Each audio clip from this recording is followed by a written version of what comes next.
नमस्कार, मी सौरभ कोरटकर. TV9 मराठीमध्ये आपल्या सगळ्यांचं स्वागत. बातमी आहे विधानसभेच्या जागांबद्दलची. महायुतीमध्ये शिंदे गटाच्या 2 जागांवर भाजपनं दावा सांगितलाय. रवींद्र वायकरांच्या जोगेश्वरी पूर्व विधानसभेच्या जागेवर भाजपच्या माजी नगरसेविका इच्छुक आहेत.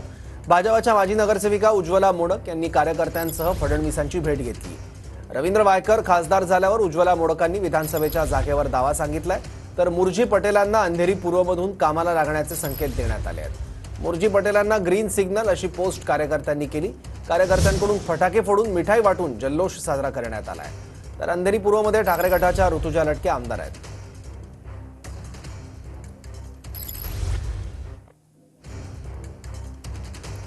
जोगेश्वरी पूर्वमधून भाजपच्या उज्ज्वला मोडक या इच्छुक आहेत, तर दुसरीकडे मुरजी पटेलांना अंधेरी पूर्वमधून कामाला लागण्याचे संकेत मिळाले अशी चर्चा आहे. त्यामुळे शिंदे गटाच्याच 2 जागांवर भाजपने दावा केला आहे. आज भारतीय जनता पार्टीचे कार्यकर्ते गेले अनेक वर्ष इथे काम करत आहेत. आज आम्ही यासाठी मागतो की आज वायकर साहेब खासदार झालेले आहेत, त्यांच्याकडे असा उमेदवार नाही आहे आणि त्यामुळे भारतीय जनता पार्टीला ही विधानसभा सोडावी.